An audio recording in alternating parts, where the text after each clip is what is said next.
কেমন আছেন সবাই? গত ভিডিওতে আমি দেখিয়েছিলাম যে প্লেগ্রাউন্ড দিয়ে কিভাবে আমরা সুন্দর, সুন্দর গ্রাফিক্স তৈরি করতে পারি, সুন্দর, সুন্দর টি-শার্ট ডিজাইন, লোগো ডিজাইন এগুলা তৈরি করতে পারি। যারা এই ভিডিওটা দেখেননি তারা অবশ্যই ভিডিওটা দেখে আসবেন। আমরা গত ভিডিওতে যে ডিজাইনগুলো তৈরি করছিলাম, আপনারা যদি চান ওইগুলাকে ডিরেক্টলি মাইক্রোস্টকে আপলোড দিতে বা পিওডির জন্য আপলোড দিতে বা ক্লায়েন্টকে ডিরেক্টলি ডেলিভারি করতে, সেটা কিন্তু কখনোই সম্ভব না। কারণ ওই যে ডিজাইনগুলো ছিল, ওইগুলো ছিল লো রেজুলেটেড ছিল। অর্থাৎ রেজুলেশন কিন্তু অনেক কম ছিল। আর ডিজাইনের পেছনে আমাদের ব্যাকগ্রাউন্ড আছে, কারণ আমরা যে ইমেজগুলো পেয়েছিলাম ওইগুলা কিন্তু স্টক ইমেজ। ওইগুলা কিন্তু ডিরেক্টলি কোনো ডিজাইন না। তো আজকের ক্লাসে আমরা দেখব যে কিভাবে আমরা ওইগুলাকে ডিজাইনে রূপান্তর করতে পারি এবং আমাদের মাইক্রোস্টক সাইট এবং ক্লায়েন্টের জন্য বা পিওডি নিয়ে যারা কাজ করেন, পিওডির জন্য আমরা ওইগুলাকে ওই ডিজাইনগুলাকে রেডি করতে পারি। আমি দারুণ একটা অ্যাপস শেয়ার করব আপনাদের সাথে আপস্কেলের জন্য, যেটা আমি সবসময় ব্যবহার করে থাকি এবং অ্যাপসটা সম্পূর্ণ ফ্রি। তো চলুন দেরি না করে শুরু করা যাক। আমরা প্লেগ্রাউন্ডে চলে আসলাম। গত ভিডিওতে আমরা যে ডিজাইনগুলো তৈরি করছিলাম সবগুলাই মোটামুটি এইখানে আছে, আরও কিছু ডিজাইন আছে। আমরা এইখান থেকে মোটামুটি ৫-৬টা ডিজাইন গত ক্লাসে তৈরি করছিলাম, গত ভিডিওতে। যারা ভিডিওটা দেখেননি আমি আবার বলতেছি, ভালোভাবে দেখে আসবেন। প্রথম পার্টটা না দেখলে এখন যে আলোচনাগুলো করব এগুলো কিন্তু খুব একটা ভালো বুঝতে পারবেন না। তো অবশ্যই এই ভিডিওটা দেখে আসবেন, দেন বিষয়টা আপনাদের জন্য বেশি ক্লিয়ার হবে। আমরা একটা ডিজাইন আজকে এখান থেকে নিব, যে ডিজাইনটা আমরা গত ক্লাসে তৈরি করছিলাম। ওই ডিজাইনটাকে প্রপার ওয়েতে আমরা আপ স্কেল থেকে শুরু করে ক্লায়েন্টের জন্য কিভাবে রেডি করব, পিওডির জন্য কিভাবে রেডি করব, টোটাল প্রসেসটা দেখব। আমরা এই ডিজাইনটাকে নিব, এটা একটা টি-শার্ট ডিজাইন। আমরা টি-শার্টের জন্য এটাকে তৈরি করছিলাম। এই যে এই ডিজাইনটা, আমি আবার একটু এটাকে ডাউনলোড করে নিই। এই যে এক্সপোর্ট থেকে ডাউনলোড অপশানে গেলেই এটা ডাউনলোড হয়ে যাবে। এই যে দেখেন, এই যে ডাউনলোড হয়ে গেছে। আমরা যে ডিজাইনই তৈরি করি না কেন, যে কোনো এআই ওয়েবসাইট থেকেই তৈরি করি না কেন, সেটা কিন্তু যদি আমরা ফ্রিতে তৈরি করি সেটা রেজুলেশনটা ভালো থাকে না, অর্থাৎ লো রেজুলেটেড থাকে। এটাকে আপনার আপ স্কেল করতে হবে। আপ স্কেল করার জন্য আমরা বেশ কিছু প্রসেস ফলো করে থাকি, যেমন আমরা অনলাইন থেকে করতে পারি, বিভিন্ন অ্যাপস আছে, বা আমরা ডিরেক্টলি ফটোশপ থেকেও আপ স্কেল করতে পারি। অনলাইন থেকে যদি আপনারা আপ স্কেল করতে চান তো গুগলে চলে যাবেন সরাসরি, খুব ইজি, এখানে তেমন কিছুই নাই। আমরা এখানে গিয়ে যদি ইমেজ আপ স্কেলার লিখে সার্চ দিই, অনেকগুলো ওয়েবসাইট পাবো।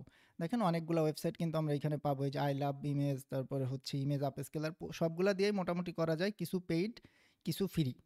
এখন এইখান থেকে আমি আপনাদের একটা দেখাই দিব। এইখানে এই যে আমরা চলে গেলাম, দেন আমরা যদি সিলেক্ট ইমেজে যাই, সিলেক্ট ইমেজে গিয়ে আমরা যেটা ডাউনলোড করলাম মাত্র, এটাকে আমি এখানে যদি দিয়ে দিই, এইখানে দিলে একটু সময় নেবে, একটু সময় নিলে দেখবেন যে এটা আপ স্কেল হয়ে গেছে।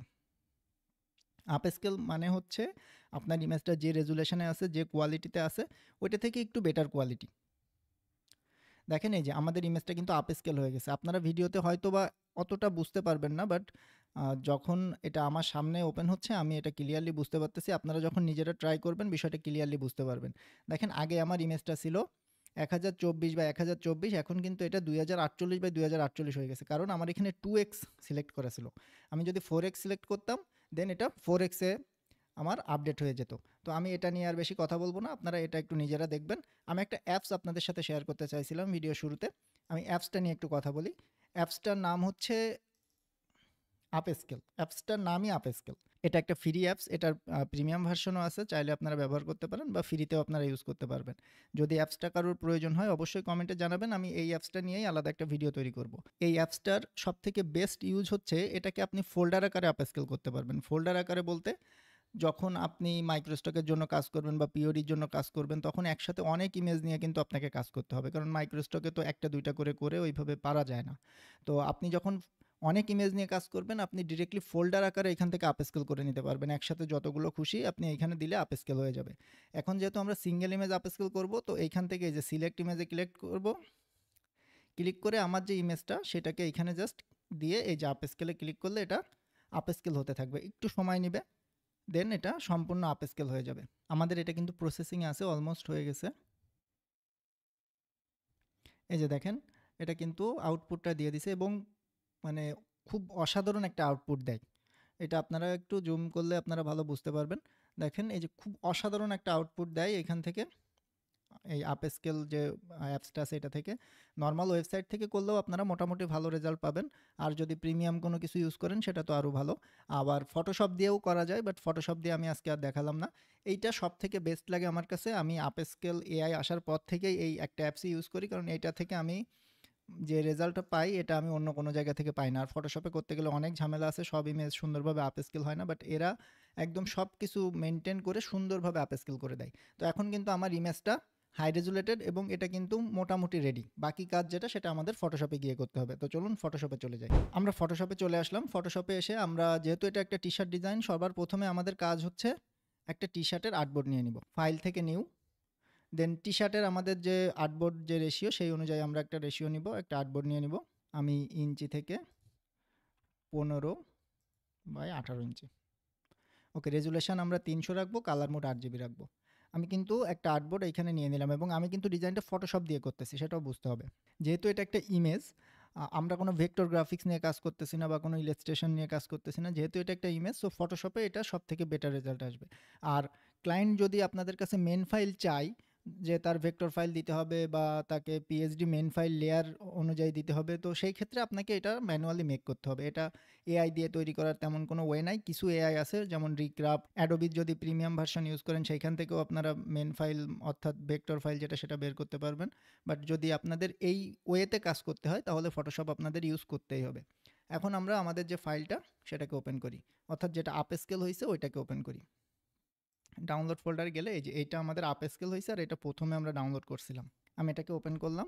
দেন আমাদের এইখানে দেখেন তেমন কোনো কাজ নাই, কারণ আমাদের ব্যাকগ্রাউন্ড যেটা এটা কিন্তু সলিড একটা কালারে আছে।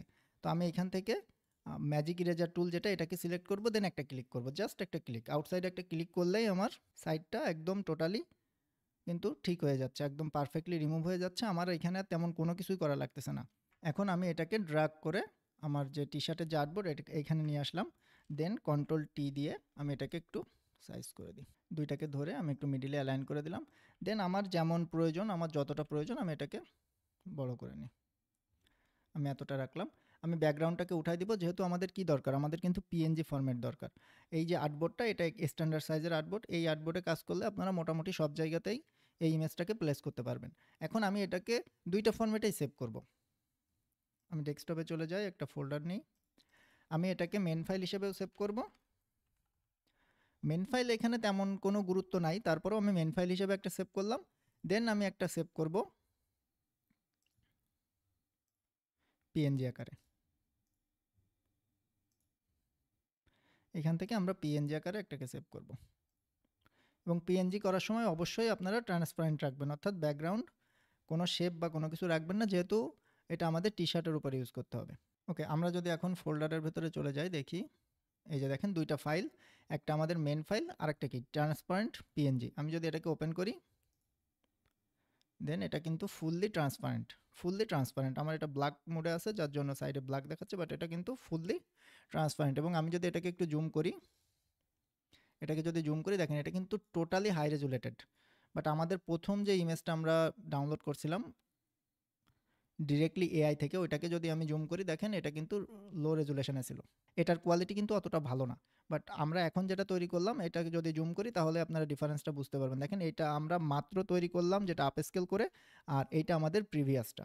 তো দুইটার পার্থক্য কিন্তু আপনাদের সামনে।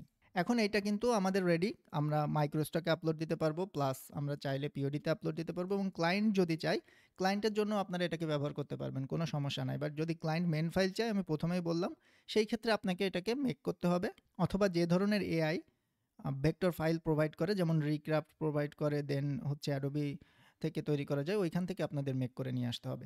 এখন আমরা যদি একটা মকআপে এটাকে একটু বসাই দেখি কেমন লাগে। আমি ফাইল থেকে ওপেনে যাই, একটা মকআপ নিয়ে আসি। ওকে, আমরা একটা মকআপ নিয়ে আসলাম। এখন আমরা কি করব, জাস্ট ফাইল যাব, ফাইল থেকে প্লেস এমবেডেড থেকে আমরা যেখানে ফাইলটাকে সেভ করছি ওইখান থেকে জাস্ট আমাদের যে পিএনজিটা আছে এটাকে এখানে প্লেস করে দিব। ওকে, এটাকে লেয়ারটাকে উপরে দিতে হবে, লেয়ারটাকে আমি উপরে নিয়ে যাই, সবার উপরে একদম টপ। দেন কন্ট্রোল টি দিয়ে আমি এটাকে আমার নিজের মতো করে প্লেস করে দিব।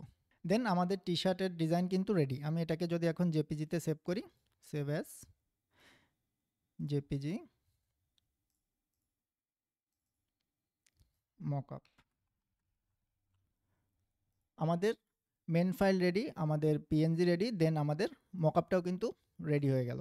আমি যদি এটাকে ওপেন করি, মকআপের আমাদের কোনো প্রয়োজন হবে না, কারণ আমরা কি করব, আমরা এটাকে পিওডিতে আপলোড দিব, প্লাস আমরা চাইলে মাইক্রোস্টকে আপলোড দিব। বাট মাইক্রোস্টকে যদি আপনি মকআপ দিতে চান সেই ক্ষেত্রে মকআপটা আপনার নিজের মেক করা হতে হবে। এটা আমি যেটা ব্যবহার করছি এটা একটা কপিরাইটেড মকআপ, সো এটা আপনারা চাইলেও ইউজ করতে পারবেন না। মকআপ দিয়ে যদি আপনি মাইক্রোস্টকে আপলোড দিতে চান আমি সবসময় রিকমেন্ড করব যে একটা মকআপ তৈরি করে নেবেন নিজের মতো করে। সেটা সম্পূর্ণ আপনার নিজের থাকবে এবং সব মাইক্রোস্টকে ওটাকে ইউজ করতে পারবেন। তো দেখেন এটা আমাদের ৩টা ফাইল আমরা রেডি করলাম, একটা মকআপ, একটা মেন ফাইল, একটা পিএনজি। এখানে মেন ফাইলটা খুব বেশি গুরুত্বপূর্ণ না, তাও আমি এটাকে মেক করলাম।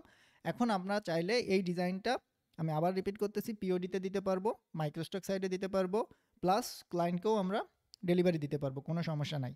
অবশ্যই মাইক্রোস্টকে আপলোড দেওয়ার সময় বা পিওডিতে আপলোড দেওয়ার সময় ওইখানে যদি এআইয়ের কোনো লেবেল থাকে, অর্থাৎ ডিজাইনটা এআই দিয়ে মেক করা কি করা না এরকম যদি কোনো অপশান থাকে সেটাকে অবশ্যই আপনাকে টিকমার্ক দিতে হবে যে হ্যাঁ এটা এআই দিয়ে মেক করা। তা না হলে কিন্তু পরবর্তীতে এটা নিয়ে আপনারা প্রবলেম ফেস করবেন। তো অবশ্যই এই জিনিসটা মাথায় রাখবেন। আজকের ভিডিও এই পর্যন্ত। আগামী ক্লাসে আমরা মকআপ ডিজাইন দেখব, অর্থাৎ আমি আমাদের প্রথম প্লেগ্রাউন্ড নিয়ে যে ভিডিওটা করছিলাম ওইখানে বলছিলাম যে আমি এইখান থেকে আপনাদের একটা বেস্ট জিনিস দেখাবো, সেটা হচ্ছে মকআপ ডিজাইন। মকআপ ডিজাইনের ভেতরে অনেকগুলো বিষয় এখানে আপনাদের খেয়াল করতে হবে।